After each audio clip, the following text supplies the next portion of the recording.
Automotive and construction equipment manufacturers are actively trying to find an alternative to the internal combustion engine. Many say that the future belongs to electric vehicles, but while the automotive industry also changing is not as fast as Elon Musk and other supporters of electric cars predicted.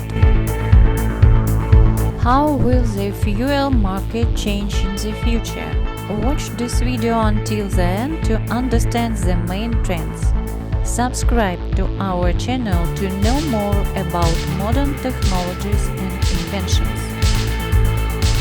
Most European countries are still dominated by gasoline and diesel vehicles.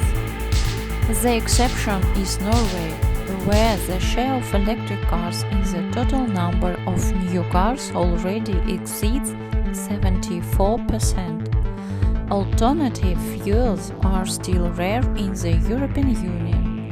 They occupy only 1.9% of the market. At the same time, the popularity of cars running on gas and ethanol fell by 50%. In Latin America, alternative fuels are in high demand. For example, in Brazil, ethanol cars are as popular as petrol cars. It also supports the development of flex fuel cars that can be filled with both a mixture of gasoline and ethanol and pure gasoline. What type of fuel will be in greatest demand in the future? It's difficult to predict, but most likely the demand will not be uniform. According to forecasts, by 2040 the share of electric cars in the number of cars sold will be 58%. Electric vehicles will account for only a third of the total number of vehicles on the world's roads. Several factors in the influence process at once. Infrastructure. Availability of gas stations and recharging stations. Not all countries will have time to prepare it. For example, in the USA, this is easier to do, since car owners usually live in private homes and can leave the car on recharging overnight. In other countries, it's more difficult. Large players are interested in creating a network of charging stations, for example, Tesla. Politics. Already 13 countries have announced that by 2040 they will introduce a ban on the sale of new cars with internal combustion engines. Other states are not yet ready for such drastic measures. In addition, such decisions can hit the economy. For example, the transition to electric cars in Germany can leave tens of thousands of people unemployed. Technologies. Batteries are becoming more energy intensive. Recharge rates are increasing, and key battery components such as lithium are getting cheaper every year. Advances in technology will enable the electrification of public transport and will also give a boost to micromobility. Analysts believe that by 2030 it's buses and two-wheelers and not cars that will make up the bulk of the electric transport market. Other experts agree with this. They believe that it's necessary to rely on the electrification of transport, since more people use it, which means that there will be more potential benefits. Ecology. The problem of electric cars lies in the lack of research.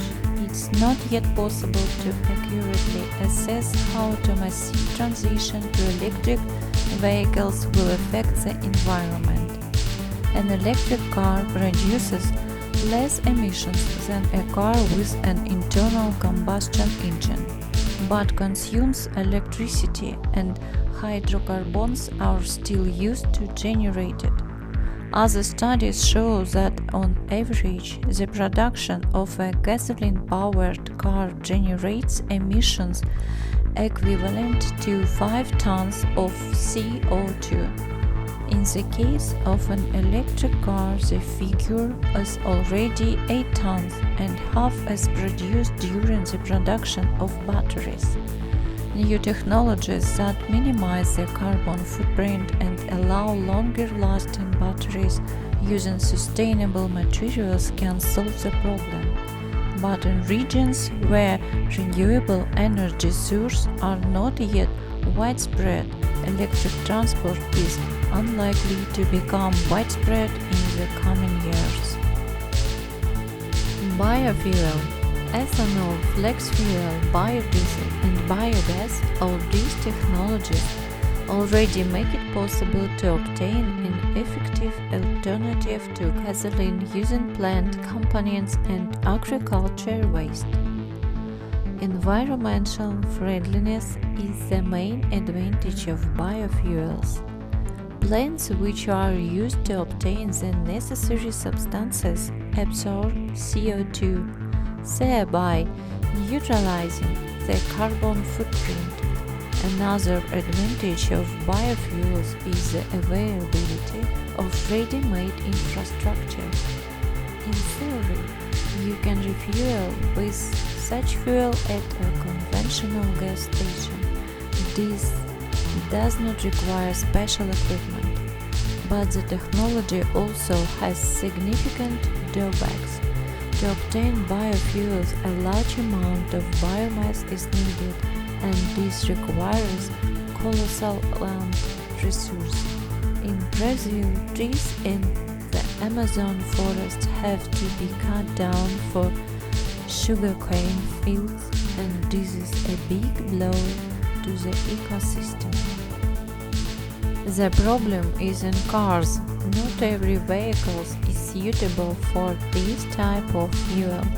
For example, the popular bioethanol E85, a mixture of alcohol and gasoline at comparable volumes, leads to greater fuel consumption than pure gasoline.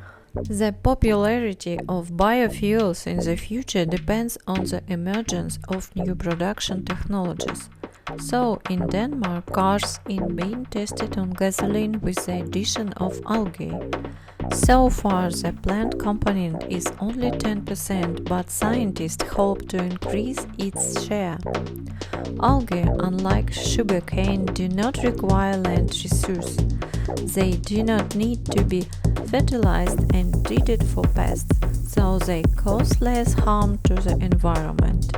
So far, the use of algal fuel is not economically viable, but if the researchers manage to optimize the technology, it has a chance of success. Hydrogen. Unjustified hopes. 10 years ago, hydrogen cars were put on a par with promising electric cars, but the technology did not live up to expectations. Fuel cell cars are still too expensive, and in most countries there is no refueling infrastructure. The recent failure of Nikola Motors, which promised to produce a batch of hydrogen trucks and build a network of gas stations across America, has only increased disillusionment with the technology. The largest market for hydrogen cars in the United States, although only 8,000 fuel cell vehicles have been sold in the country since 2012. You can drive a car on hydrogen only in California, where the most gas stations are concentrated.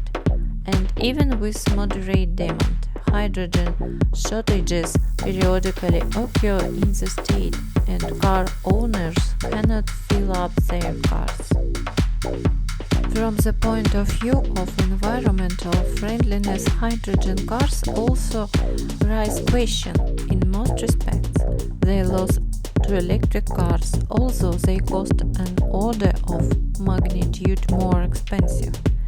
Many automakers are phasing out development after spending years researching and choosing not to make fuel cell passenger cars because they cost more to produce than electric cars.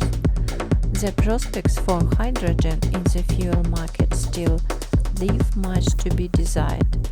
Much again depends on production technologies, the use of innovative methods, for example, electrolysis using renewable energy sources could be of interest to large players, but while the market is standing still.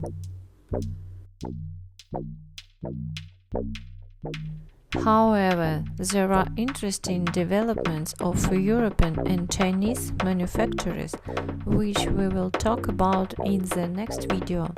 Subscribe so you don't miss our research.